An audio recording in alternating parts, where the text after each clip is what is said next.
오늘 우리 가정에서 예배하는 우리 사랑하는 꿈의 가족들을 축복합니다.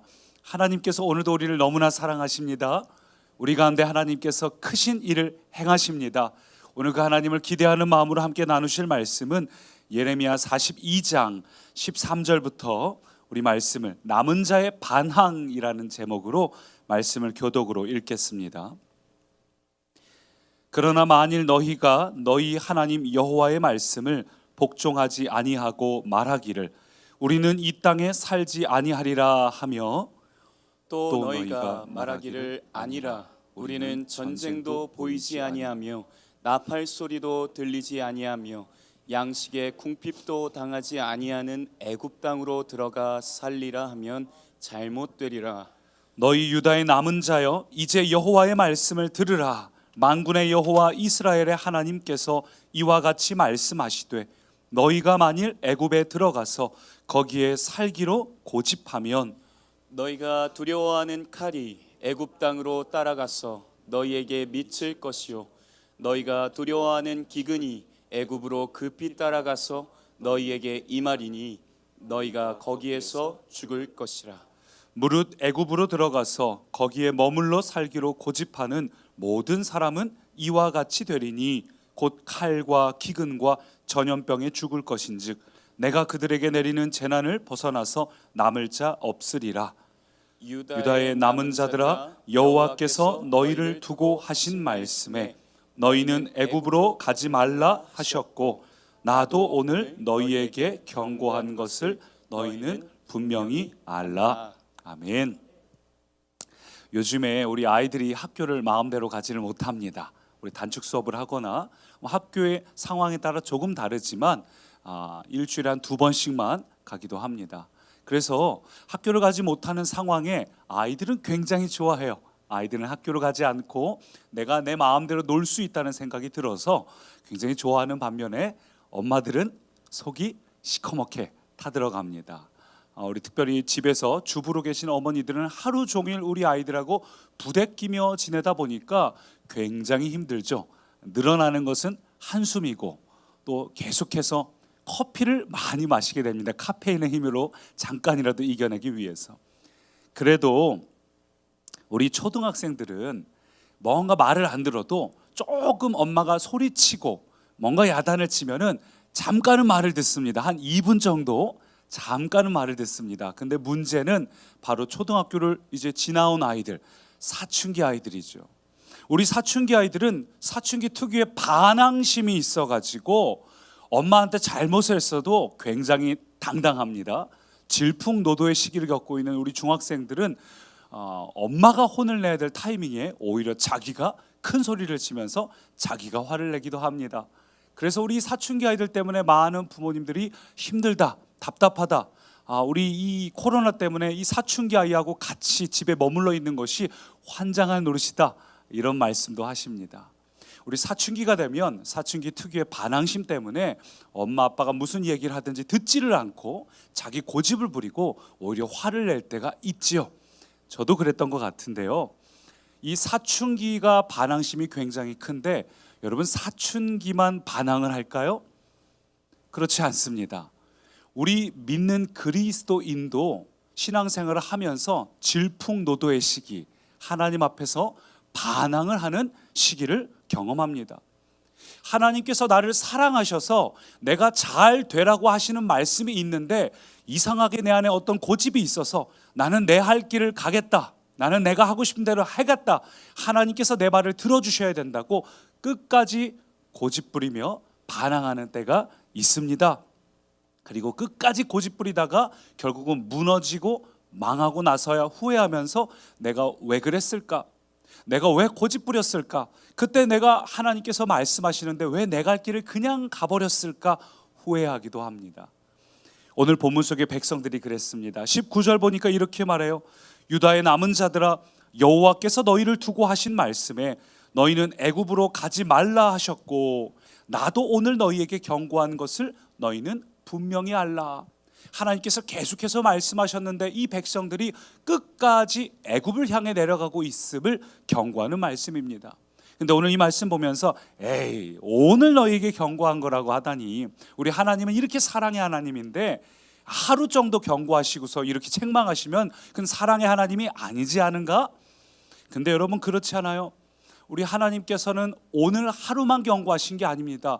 이 하루를 참아내신 것이 아닙니다.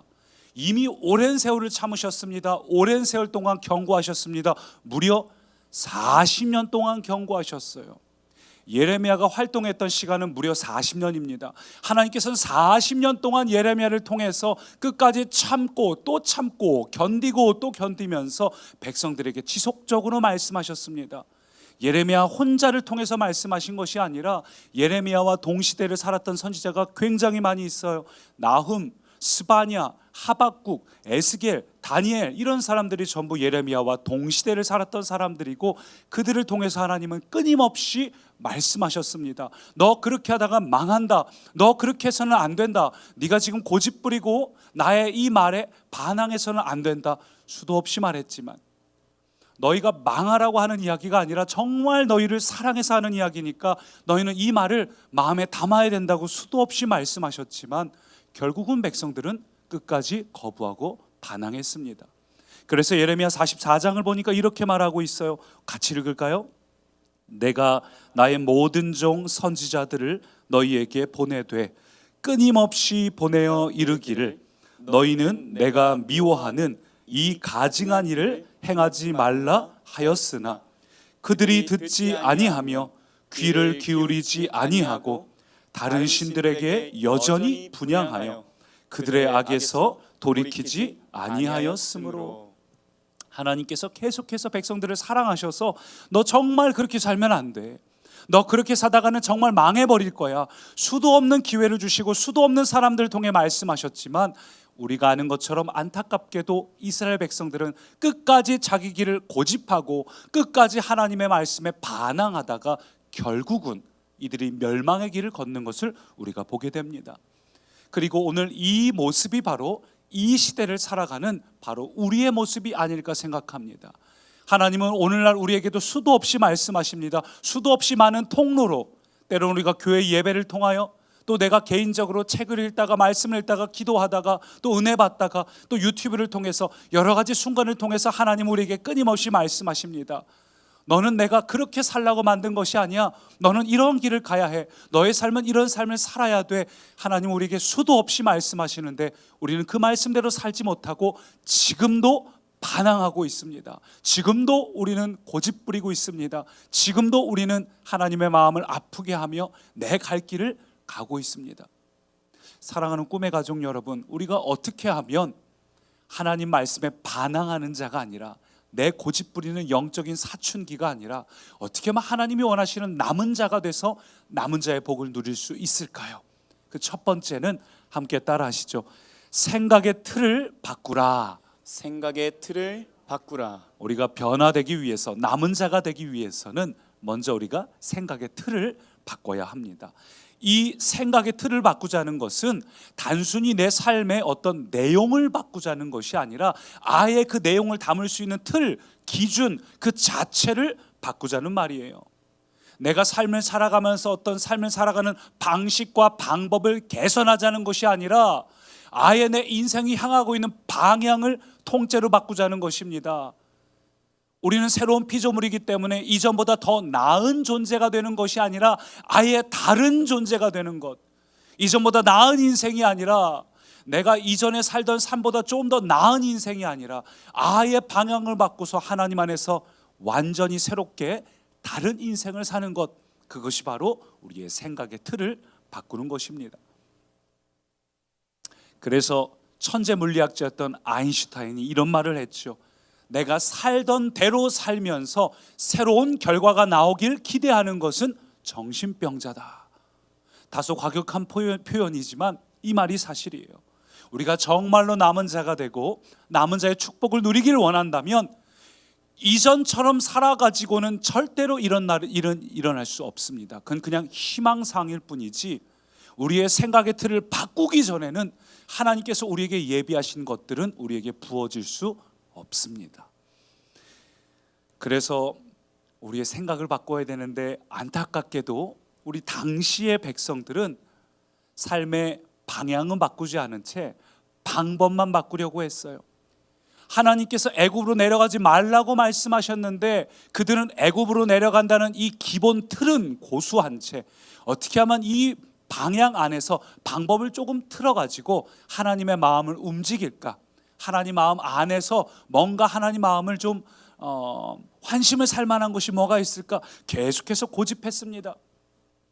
이 당시의 백성들의 머릿속에는 애굽은 안전해, 애굽만이 유일한 살 길이야, 애굽만이 피난처야, 이게 틀에 딱 박혀 있으니까 안 움직여지는 거예요. 마치 우리가 살다 보면 우리가 돈이 없고 막 힘들고 이런 시간들을 경험한 사람들은 인생에 있어서는 돈이 제일 중요해, 돈 없으면 큰일 나, 이런 틀이 딱 박혀버리는 것처럼 우리 인생에 수많은 가치관이 있지 않습니까? 그 가치관이 딱 박혀버리니까 하나님께서 무슨 말씀을 하셔도 들리지가 않는 거예요. 언제나 하나님보다 그 가치관이 더 우선이 되고 있는 것입니다. 그래서 이들은 완전히 그 애굽이란 틀에 고집하고 있어서 하나님이 무슨 말씀을 하시든지 간에 이렇게 대답을 했습니다. 말씀을 보실까요? 14절입니다. 함께 읽습니다. 또 너희가 말하기를 아니라 우리는 전쟁도 보이지 아니하며 나팔 소리도 들리지 아니하며 양식의 궁핍도 당하지 아니하는 애굽 땅으로 들어가 살리라 하면 잘못되리라. 이 한 절에만, 14절 한 절에만 아니라가 4번 나와요. 이렇게 하다가는 큰일 난다, 잘못된다 말씀하셔도 계속해서 하나님의 말씀을 거부한 채 하나님이 무슨 말씀을 하시든 아니에요, 아니에요, 나는 끝까지 그렇게 살지 않겠다고 고집하고 있어요. 여러분, 하나님이 얼마나 안타까우셨을까요? 얘야, 너를 살리고 너를 회복할 수 있는 길은 애굽이 아니야. 거기 내려가서 그들에게 의지하고 의탁한다고 너희가 살 수 있는 것이 아니야. 너가 살 수 있는 유일한 방법은 피난처된 나를 의지하는 거야. 나를 바라보는 거야. 나에게 너의 모든 것을 내어놓는 거야. 하나님, 우린 연약합니다. 하나님 외에는 방법이 없습니다. 정말 나를 의지하고 정말 나를 사랑하고 정말 나를 바라봐야 한다. 그런데 안타깝게도 백성들은 듣지 않았어요. 그들을 살릴 수 있는 유일한 분, 그들을 회복할 수 있는 유일한 분이 하나님인 것을 인정하지 않고 애굽을 바라봤습니다. 여러분, 이게 바로 오늘날 우리의 모습이 아닐까요? 하나님께서 우리에게 얘야, 너는 기도의 자리 나와야 된다, 너는 나를 만나는 자리 나와야 된다, 너는 나와 친밀한 시간을 가져야만 된다 말씀하심에도 우리는 하나님 말고 다른 데서 우리의 기쁨을 찾고 우리의 안위를 찾고 우리의 미래를 찾고 있습니다. 어느새 삶의 현장에서 하나님이 아닌 내가 바라보고 있는 것들을 더 구하고 있습니다. 그래서 그들이 생각하기에는 하나님 말씀보다 오히려 방금 전에 14절 읽은 것처럼 애굽이 훨씬 더 매력적이고 더 안전하다고 생각했어요. 그래서 하나님 말씀대로 여기 이스라엘 땅에 남아있다가는 분명히 다 죽고 말 거야, 빨리 애굽으로 내려가자, 끝까지 고집하고 결국은 애굽으로 내려가 버렸습니다. 심지어는 하나님의 말씀을 대언하는 그 예레미야까지 함께 붙잡고 그들은 애굽으로 내려가 버리고 말았습니다. 대체 이들이 왜 이렇게 고집을 부렸을까요? 왜 그렇게 애굽에 꽂혀 있었을까요? 저는 이와 비슷한 모습을 많이 본 적이 있습니다. 어디서 봤냐면요, 다행히 우리 교회는 아니고 백종원의 골목식당이라는 텔레비전 프로그램을 보면은 정말 답답한 사람들이 많이 나옵니다. 우리 백종원 씨가 이 요식업계의 전문가죠. 그가 척하면 탁 바로 나옵니다. 그리고 굉장히 탁월한 실력을 가지고 있어요.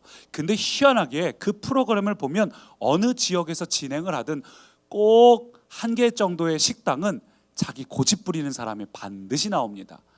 백종원 씨가 막 이렇게 하면 된다 설명을 해도, 소스를 막 만들어줘도 꼭 거기다가 다음번에 만나면 자기가 놓지 못하고 있는 자기만의 필사기를 꼭 거기다 섞어서 맛이 없어져요. 근데 아무리 뭐라고 해도 잘 듣질 않아요. 저 보다 보면 정말 열불날 정도로 저렇게 전문가가 이야기하는데 어쩜 이렇게 사람이 고집스러울까, 어쩜 이렇게 자기 자신을 주장할까, 참 신기할 노릇입니다. 결국 그런 사람들은 이 프로가 딱 끝나면 얼마 못 가서 다시 원래 모습으로 돌아갑니다. 식당도 원래 모습으로 돌아갑니다. 얼마 안 있어서 다시 손님들이 없어지기 시작합니다. 근데 신앙생활도 마찬가지라는 생각을 해봅니다. 그 당시에 이 골목 식당에 있는 사람들이 어느 거에 다 꽂혀가지고 거기서 매여서 나오지 못하는 것처럼, 내 평생 내가 했던 습관이나 이 기질이 한 번에 바뀌지 않는 것처럼, 오늘날 우리도 하나님께서 무엇을 말씀하셔도, 우리가 예배를 통해 은혜를 받아도 우리도 여전히 내가 고집하고 내가 생각했던 것들 안에서, 그 생각의 틀 안에서 좀처럼 벗어나질 못합니다. 아무리 하나님께서 말씀하셔도 좀처럼 새로운 모습으로 나타나지 못합니다. 그래서 하나님께서 수없이 우리에게 은혜를 주시고 말씀을 통해 기회를 주시고, 우리가 깨닫고 맞아, 이렇게 살아야지 하다가 다시 원점으로 돌아가는 이 백성들에게, 우리 그리스도인들에게 오늘 본문 보니까 이렇게 말하고 있어요. 15절 같이 읽습니다. 너희 유다의 남은 자여, 이제 여호와의 말씀을 들으라. 만군의 여호와 이스라엘의 하나님께서 이와 같이 말씀하시되, 너희가 만일 애굽에 들어가서 거기에 살기로 고집하면, 백성들이 계속해서 애굽으로 들어가겠다고 하니까 하나님께서 마지막 경고를 하시는 거예요. 너 자꾸 고집할 거야? 자꾸 거기로 들어갈 거야? 근데 여러분, 이 고집이란 단어가요, 히브리어로 지금 돼 있는데, 이 단어가 히브리어로는 숨이라는 단어고, 특이한 건 헬라어로 번역하면 스크레로테스라는 단어인데, 이 단어는 당시에 의사들이 동맥 경화를 가리켜서 사용했던 표현이에요. 이 핏줄이 흘러가는데 그 핏줄이 막히고 굳어서 우리 인간이 결국은 죽을 수밖에 없는 상태를 가리킬 때 이 스크로레테스라는 단어를 사용했습니다. 그러니까 이 단어가 고집 부린다라는 단어랑 똑같은 뜻을 가지고 있어요. 우리가 고집을 부려서 우리의 동맥이 경화되면은 우리의 생명이 위태로운 것처럼, 오늘 하나님께서 우리에게 말씀하시는 거예요. 너 계속해서 그렇게 고집 부리면 결국은 너의 삶이 굳어져서 위태롭게 된다. 결국은 고집 부린다는 이 표현은 다시 말하면 회개하지 않고 있다는 것입니다. 죽음의 길을 가면서도 우리는 돌이키지 않고 끝까지 이 길을 걸어가고 있다는 것이에요. 사랑하는 꿈의 가족 여러분, 우리가 고집 부리는 것이 단순한 고집이 아니라 우리를 죽이고 있다는 사실을 기억하면서, 굳어가는 도중에 우리는 미처 알지 못해요. 동맥이 막혀가는 중간에도 우리는 미처 알지 못해요. 그러나 어느 날 갑자기 우리는 무너질 수밖에 없습니다. 사랑하는 꿈의 가족 여러분, 하나님께서 수도 없이 말씀하실 때 그 은혜의 기회를 놓치지 않고 하나님 말씀에 순종하는 우리 모두의 모습이 되기를 주님의 이름으로 축복합니다. 우리가 이렇게 하나님의 말씀을 들어야 될 절실한 이유는, 지금 우리가 이전에는 전혀 경험하지 못했던 새로운 위기의 한복판에 있기 때문이에요. 지금 우리의 상황은 언제 어떻게 될지, 도대체 언제 이것이 끝날지, 또 전 세계적인 이러한 위기 속에서 어떻게 될지 한치 앞을 알지 못하는 상황에 살고 있어요. 마치 당시에 이스라엘 백성들이 왜 애굽을 선택했습니까? 한 나라가 멸망했어요. 하나님 말씀대로 됐습니다. 그러면 하나님 말씀 들을 것 같잖아요. 근데 그렇지 않았어요. 삶의 위기가 오니까 진짜 신앙이 드러나는 것입니다. 삶의 위기가 오니까 내가 포기하지 못했던 생각의 틀이 더 견고해지는 겁니다. 사랑하는 꿈의 가족 여러분, 지금이 왜 중요하냐면, 우리의 삶이 어려워질수록 여러분의 생각의 틀이 더 뚜렷해지기 때문입니다. 어려워질 때 하나님을 향해 생각의 틀을 바꾼 사람은 하나님으로 딱 고정돼서 나아갈 수 있지만, 어려워지기 때문에 하나님을 멀리하고 더 옛날로 돌아가는 사람, 돈을 바라본다든지 날 도와줄 사람을 바라본다든지 나만의 예전부터 갖고 있던 그 틀을 향하면 그대로 무너지기 때문에, 바로 이 시점이 하나님 앞에 깨어 있어야 될 때입니다. 당시의 백성들이 나라가 멸망할 위기에 있으니까 그래서 생각의 틀대로 애굽으로 내려갔지만, 사실은 이 어려움이야말로, 새로운 위기야말로 우리의 인생을 새롭게 바꿀 터닝 포인트예요. 만약 우리가 이 위기 속에서 하나님을 바라보는 자가 되기로 선택한다면 저와 여러분은 위기 때문에 오히려 하나님을 경험하는 시간이 될 것입니다.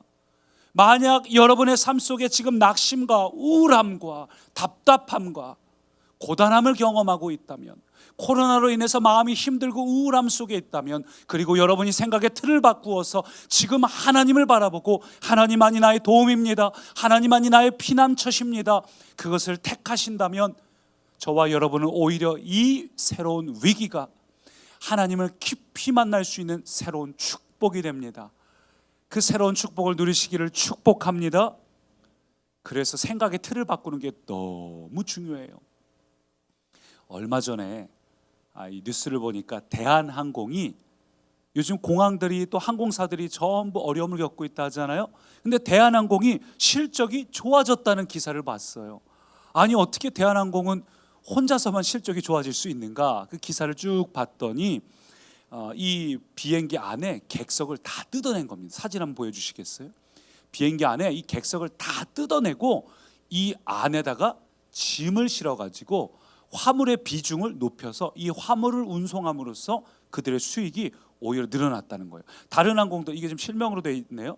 다른 항공들은 전부 이렇게 마이너스 적자를 기록하는데 뉴스에 나온 거니까 대한항공만 홀로 흑자를 기록하고 있다는 겁니다. 생각을 바꾸니까 여객기는 사람을 실는 거라 생각했지만 의자를 싹 뜯어내고 짐 실어, 이 생각 하나의 변화가 오히려 위기를 기회로 만든 것입니다.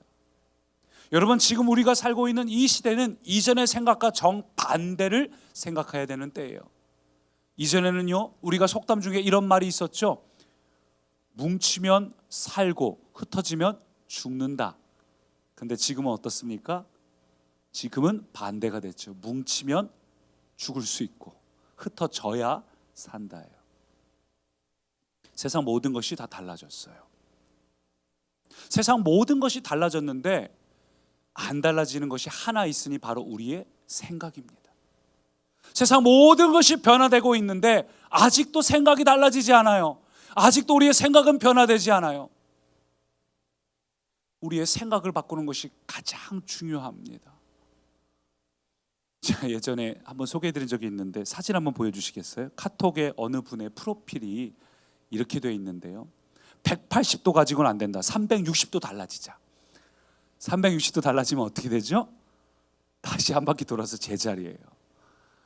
사랑하는 꿈의 가족 여러분, 지금 우리는 변화될 때입니다. 이 새로운 위기 속에서 360도 변화되는 분들이 있어요. 위기니까 달라지긴 달라져야 된다고 하는데 여전히 변화의 과정을 거치면서도 다시 제자리로 돌아서는 이들이 있습니다.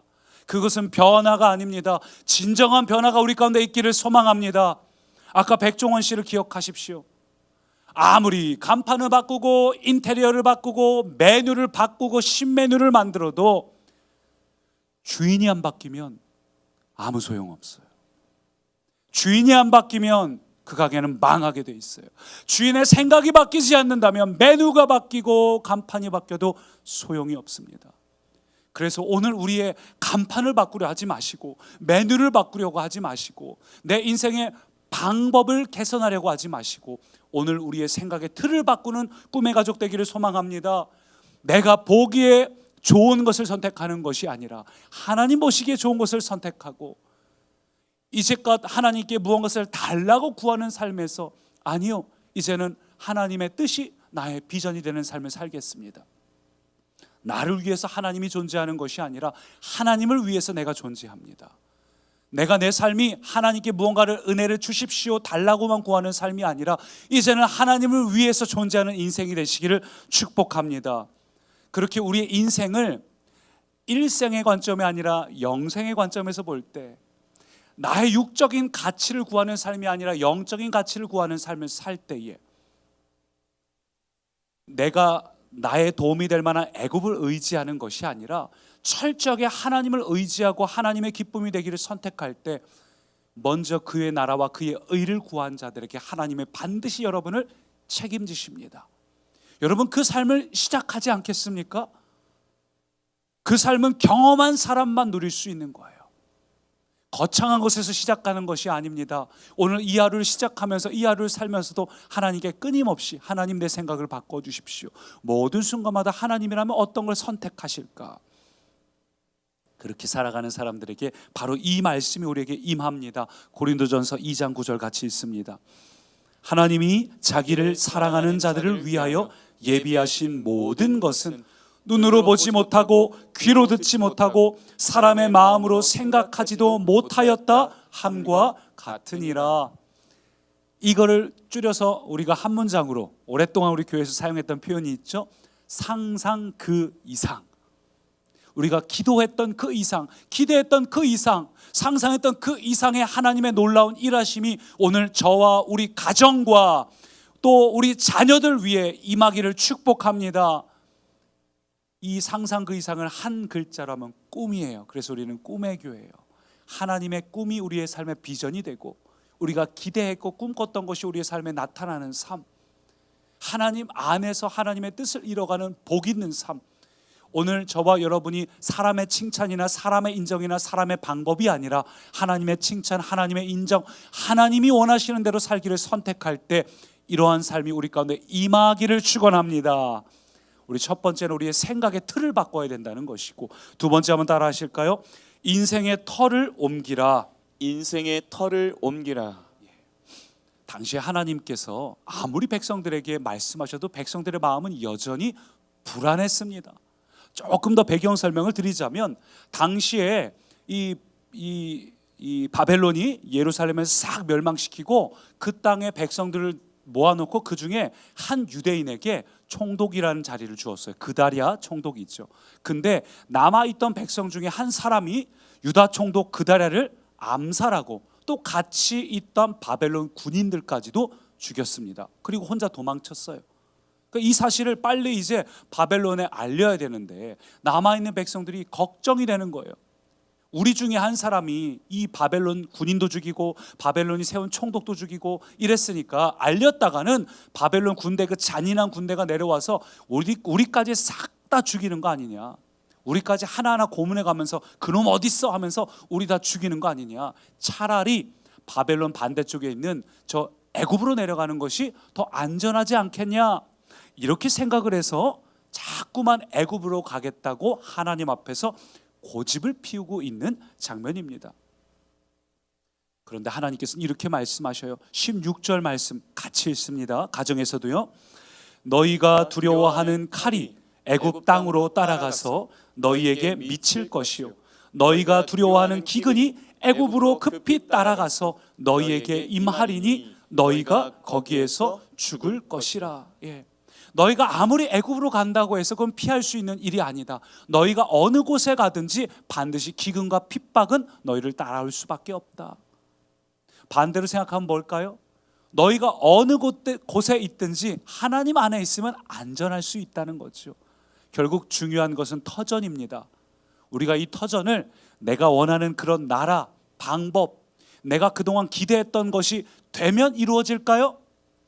여러분 인생에 답답하고 힘든 것이 여러분 집이 없어서입니까? 넓은 집을 소유하지 못해서입니까? 노후 자금이 없기 때문일까요?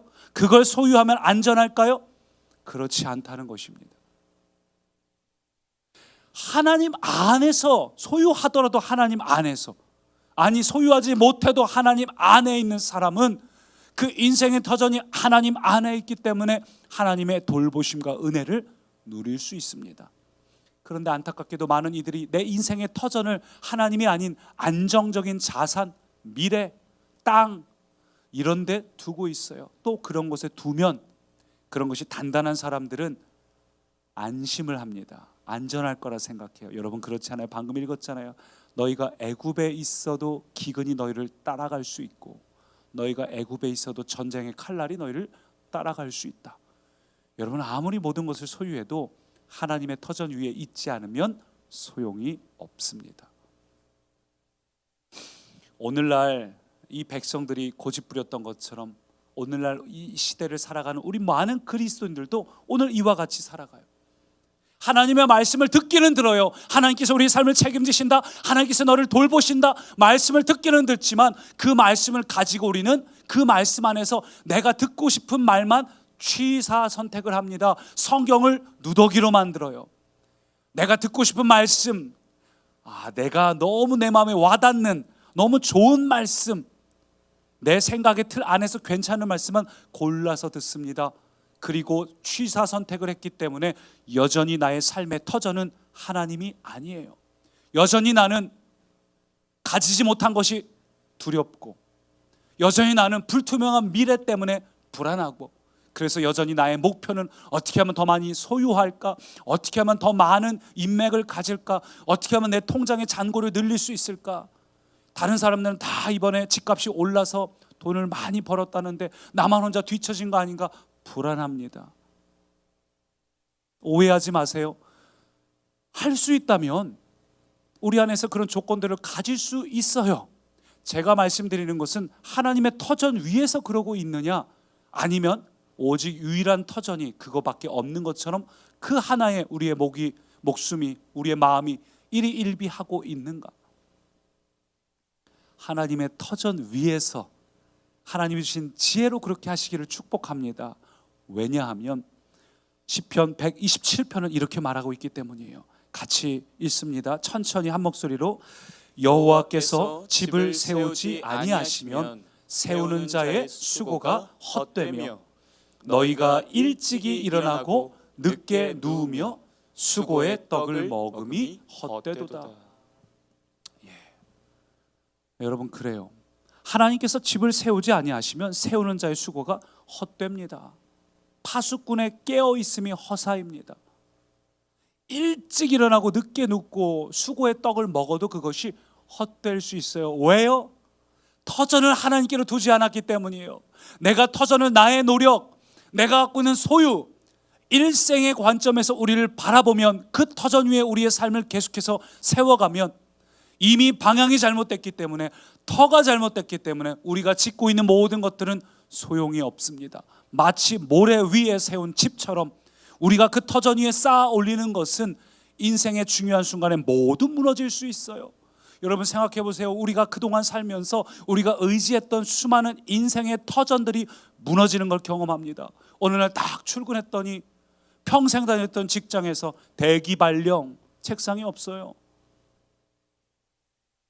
어느 날 건강검진 딱 했더니 큰일 났습니다. 대형 병원을 가셔야겠습니다. 제가 며칠 전에 만났던 한 성도님도, 저희 대전분은 아니고 우리 세종의 한 성도님인데 내일이죠. 월요일 날 위암 수술하셔야 된다는 거예요. 갑작스럽게 건강검진을 했더니, 우리가 인생 살다 보면 평생 우리가 의지했던 우리의 인생의 터전이 갑자기 한순간에 무너지는 걸 경험해요. 내 평생 쌓아 올렸던 이 사업들이, 나랑 관계도 없는 뉴스가 한두 마디 나오는 것 같더니 갑자기 재고가 쌓이고 불과 2달 만에 도산이에요.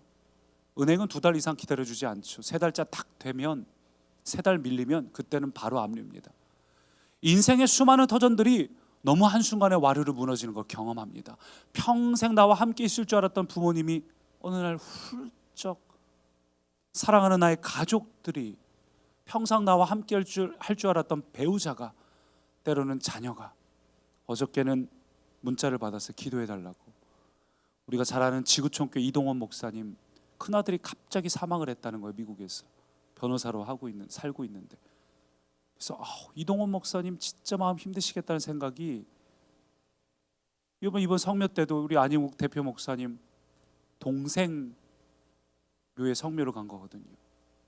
우리가 의지했던 것들, 영원토록 함께 할 수 있었던 것들이 갑자기 한순간에 무너져 버려요. 우리는 인생 살면서 우리가 쌓아왔던 터전들이 사실은 결코 견고하지 않구나, 모래 위에 내가 집을 쌓고 있구나, 그것을 느끼게 됩니다.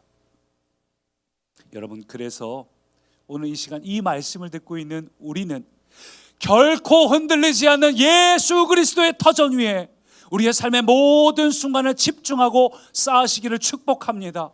하나님을 위해서 여러분이 시간을 쌓고, 하나님을 위해서 수모를 당하고, 하나님을 위해서 우리 직장에서 최선을 다하는 것은 아주 잘하는 것이에요. 하나님을 위해서 우리가 직장을 다녀도 모든 삶의 순간이 예배드리듯 모든 직장에서 상사에게도 죽게 하듯 하십시오. 때로는 그 상황이 너무 힘들 거예요. 우리 직장 생활 하시는 분들 얼마나 힘들어요. 다 때려치고 싶을 때 있잖아요. 가끔씩 그리스도인으로 직장 생활 한다는 건 빨리 천국 갔으면 좋겠다. 또 그리스도인으로 이 코로나 시절에 아이들하고 집에서 부대껴야 되는 우리 엄마들은 빨리 좀 지나갔으면 좋겠다.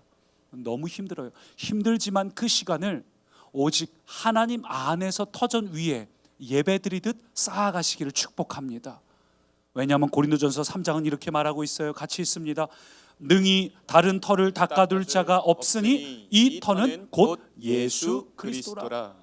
예수 그리스도란 터 위에 우리를 세우는 것이 중요합니다. 요즘에 우리 동네 이렇게 식당들을 쭉 보니까 예전에는요 목 좋은 곳에 가게를 세우는 것이 너무 중요했어요. 인간적인 눈으로 보기에 좋은 터를 잡는 게 중요했습니다. 근데 요즘 보니까 그런 집들 가니까 다 팔이 날려요. 손님이 없습니다. 중요한 건 뭔지 아세요? 일단 음식이 맛있어야 되고, 두 번째 요즘은 배달이 돼야 됩니다. 포장이라도 돼야 됩니다. 포장과 배달이 되는 식당으로 전부 바뀌어 버렸어요. 여러분, 그러니 우리가 어떤 터를 갖는 것인지를 중요하게 생각하십시오. 만약 여러분이라면 어떤 상권의 어떤 골목에 아주 좋은 터에 잡고 있는 그런 것을, 그런 가게를 살기 위해서 목숨 걸고 사시겠어요? 아니면 백종원이 추천하는 백종원 식당, 정말 우리 이 음식점의 비법을 알려주겠다, 그런 식당을 취하겠어요? 저라면 두 번째를 택하겠습니다. 백종원 셰프와 함께. 너무 백종원을 제가 좋아하나 보네요. 여러분은 그렇게 생각하지 않아요? 괜찮잖아요. 백종원이 추천하는 비법으로 그런 식당을 선택하는 게 저라면 훨씬 안전한 길이에요. 여러분, 오늘날 이 세상이 말하는 좋은 터, 이 세상이 말하는 괜찮은 방법과 길, 여러분 그것을 택하지 마십시오. 우리 인생을 설계하고 지으시고 우리 인생의 목적을 알고 계시는 하나님께서 말씀하신 대로 여러분의 인생을 바꿔가시길 바랍니다. 여러분의 인생을 요리하셔야 돼요. 하나님께서 주시는 생명의 레시피로 내가 영원한 하나님의 나라에 들어가기 위해 태어난 자인데, 이제 우리는 죽으면 천국에서 하나님과 영원토록 거할 것인데, 이 땅에서 그래서 미리 하나님과 교제하는 습관, 우리의 삶이 지금부터 예배의 감격 누리며 살아야 되는데, 오늘 그 예수 그리스도의 터전 위에 사시기를 축복합니다. 사랑하는 꿈의 가족 여러분, 이제 이 시대가 변하였어요. 환경이 변했습니다. 이제는 모이면 죽고 흩어지면 사는 시대입니다. 더 이상 터가 좋은 식당이 중요한 것이 아니라 이제는 정말 중요한 것을 중요하게 여길 줄 아는 식당이 잘 되는 시대입니다. 그래서 오늘 우리가 하나님 앞에서 진정 참된 것을 하고 있는지를 돌아봐야 됩니다. 나의 인생의 터전을 하나님 위에서 하나님이 기뻐하시는 것을 행하고 있는가, 아니면 그렇지 못한가? 왜냐하면 고린도전서 3장은 이렇게 말하고 있어요. 만일 누구든지 금이나 은이나 보석이나 나무나 풀이나 짚으로 이 터 위에 세우면 각 사람의 공적이 나타날 터인데 그날이 공적을 밝히리니 이는 불로 나타내고 그 불이 각 사람의 공적이 어떠한 것을 시험할 것임이라. 만일 누구든지 그 위에 세운 공적이 그대로 있으면 상을 받고 누구든지 그 공적이 불타면 해를 받으리니 그러나 자신은 구원을 받되 불 가운데서 받은 것 같으리라. 마지막 순간에 하나님 앞에서 우리의 삶이 전부 평가를 받는데, 평가라는 것이 막 책망하는 평가가 아니라 저절로 부끄러운 걸 알게 되는 거예요. 그날에 하나님 앞에 서게 되는 순간 우리의 눈이 밝아져서 가치관이 내가 잘못 선택하였구나. 저와 여러분이 부끄러운 구원이 아니라 하나님 앞에서 풍성한 열매를 안고 주님께 서기를 소망합니다. 말씀을 맺습니다. 우리 인생 최대의 실수가 뭔지 아세요? 하나님 말씀에 반항하고 고집 부리는 것입니다. 오늘 마치 이스라엘 백성들과 같아요. 이스라엘 백성들의 문제는 능력이 없어서가 아니라 하나님께 반항을 해서 이러한 문제를 경험했어요. 시편 보니까 이렇게 말해요. 그들이 광야에서 그에게 반항하며 사막에서 그를 슬프시게 함이 몇 번인가. 광야에서 그들은 40년 동안 하나님께 반항하며 하나님 마음을 슬프게 했습니다. 하나님 마음을 노엽게 했습니다. 그러나 이 시간 저와 여러분이 하나님, 제가 그동안 고집 부려서 하나님 마음을 아프게 했습니다. 그렇지만 이제는 내 고집, 내 생각의 틀 전부 내려놓습니다. 내 인생의 터전은 하나님뿐임을 고백합니다. 이렇게 하나님께 내어드릴 때 오늘 우리의 삶이 하나님 안에서 새로워질 줄 믿습니다. 왜냐하면 남은 자로 산다는 것은 결국은 우리가 믿음을 선택하는 것이기 때문입니다. 믿음으로 오늘 삶의 현장을 이기고 하나님께서 우리에게 주시는 그 능력을 취하는 것입니다. 사랑하는 꿈의 가족 여러분, 남은 자가 되시기를 축복합니다. 오늘 하나님께서 우리에게 주시는 말씀을 쫓아서 하나님의 기쁨이 되는 삶, 하나님의 영광을 누리는 삶이 되시기를 축복합니다. 그리할 때에 오늘 이 말씀이 우리에게 임합니다. 이 말씀 굉장히 중요한데요, 우리가 남은 자로 한 달 살기가 이제 시작이 되는데 그 핵심 구절이에요. 같이 읽습니다. 이사야 28장 함께요. 그날에 만군의 여호와께서 자기 백성의 남은 자에게 영화로운 면류관이 되시며 아름다운 화관이 되실 것이라. 그날이 남은 자에게 반드시 임합니다. 이 하나님의 약속 붙잡고 하나님 안에 우리의 생각을 바꾸고 하나님 안에 삶의 터전을 세우시기를 축복합니다. 제가 기도하겠습니다.